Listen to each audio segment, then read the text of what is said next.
Washington's hand. They're still dribbling it. And I know Ron Rivera is praying after what he's gone through. He believes he has a very strong, devout faith, but he's hoping and praying that Alex Smith's calf is going to be okay. Because I think he's seen enough to realize that Dwayne Haskins is not his answer. And if Dwayne Haskins is the answer, you're asking the wrong questions. How you throw the ball 55 times and don't have 300 yards is unbeknownst to me.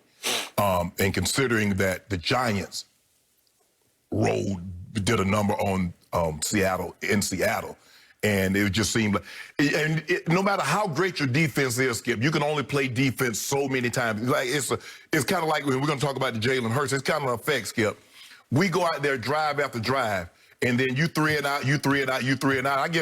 I mean, you beat me down, bro. You demoralizing me. You can't give me one first down. You can't give me anything to show that we got a chance in this ball game. And as bad as they played, the defense hung around and made a play, and they still had a chance, and they came up empty-handed. Skip, I look at they got Carolina, and then they travel to Philly. They beat Carolina, who's lost 8 or 9, no McCaffrey. I would be surprised if they brought McCaffrey back. It doesn't make any sense. You're out of it, and why risk him for the last 2 games? So I'm going to be surprised. Matt Rule continues to say not ruling him out. Right. Yeah, okay. I think that's because he wants teams to prepare for him, knowing that he's not going to bring him back. Yep. So with that being said, I believe it's Washington's division to lose or win, however you want to phrase it, Skip. But I believe it's theirs. Win one game, that's all they have to do. They have to lose out, Cowboys have to win out in order to have any chance at this division. And I believe I believe the Washington football team will win whenever they play, Saturday or Sunday, but they'll beat the Carolina Panthers and they'll win. Give the Cowboys credit. Just goes to show you how bad this division is that you still have a chance to win the division and you got 5 wins. So that just goes to show you just how pathetic the NFC East is. Or it might be the worst division one year in the history of the NFL. But give them credit. Yesterday, they played to beat a bad team. Now, Skip, before I turn it over to you, Kyle Shanahan has done an unbelievable job. John Lynch has done a great job of accumulating talent. I believe they're going to be there. They got extensions. They're going to be there. But that training staff, when you have this many knee injuries, you have this many hamstring injuries, Skip, there's something going on with the way you're training these players. Because I've never seen anything like this before. Now, I played 14 years. You've covered it. And for guys to go out, I mean, every running back can only come back for 1 game, and he has another lower leg injury again. So there's something that's going on biometrically, mechanically, or how you're training them, or how the nutrition, something is going on that Kyle and the upper management need to look at to say what's going on here to cause us to have this many guys on IR and this many guys hurt week after week after week. Give the Cowboys credit. Their defense was very opportunistic, but Mullins is a turnover machine. We saw that yesterday. I'm not surprised, but it just goes to show you they don't have anywhere to turn. But Washington wins this division on Saturday or Sunday. Whenever they play Carolina. Sunday, 1 o'clock Eastern. Well, Washington will be your NFC East title. Get your hat ready. Friday, this past Friday, Hall of Famer Shannon Sharp predicted right here on Undisputed that Washington would beat Seattle and that Dallas would lose to San Francisco, and it would be OVER over yesterday. I was hoping Alex Smith would play. Okay. So I agree with your premise. It is still Washington's division to win or lose, however you want to look at it. But I'm going to give my team, my Dallas Cowboys, now a 20% shot. That's it? Yep. Well, I mean, you gave little to no. I'm going up to 20. 2%? Because I'll be scared. Like when they score a touchdown, okay, they got 91% chance. The other team scores, now you got 85. So it just changed with the time. So you know what? I've never seen 100 until like times off the clock, it is 100% chance to win. So I'm going to say Washington has a 98.4% chance of winning. I got it. If you had told me before the season started that the NFC East would come down to Carolina at Washington the week before the final week of the season, I would say you're out of your mind, because I didn't see Washington coming at all. I thought it was going to be between Dallas and Philadelphia. Yes. Obviously, Dallas lost its starting core, its 2 best players yesterday, didn't have either Dak or Zeke yesterday. And Philly's been injury-racked, and now Carson Wentz has lost his job to Jalen Hurts. We're going to talk more about Jalen in a moment. Jalen Hurts has become the X factor now for me in this division, because the first X factor is going to be 1 o'clock next Sunday afternoon at Washington. and that is the Carolina Panthers, who have lost 8 of 9. But they have been game all through this losing streak, because if you look closely at their results, you see that at Minnesota, they lost by 1 point. At Kansas City, they lost by 2 points. That was 33-31. At New Orleans, they lost only by 3 points. That was 27-24. And then Saturday night at Green Bay, a game I watched from start to finish, they hung in and actually made a game of it at the end and lost by 8, but it was a one-score game because they could have gone I thought they were about to get blown out. It was 21-3, Skip. I was like, okay, here we go. And for the record, believe it or not, after Aaron Rodgers basically campaigned for MVP last week. You go. No, seriously, he was campaignning. Yeah, be nice, because, boy, in 2016, I didn't even get a sniff. He did get a sniff. Okay, so he's campaigning last week. Too cool. He's sitting back. You can almost see him sipping his fingers of tequila. And he goes out in the second half against the Carolina Panthers at Lambeau on a Saturday night, single solo stage game. And he threw for a grand total of 44 yards in the second half and got sacked 3 times by a team that you say can't rush the passer. I hate to say that. Okay, The can't rush the passer, and Aaron got sacked 3 times. And at least the Panthers showed me some fight.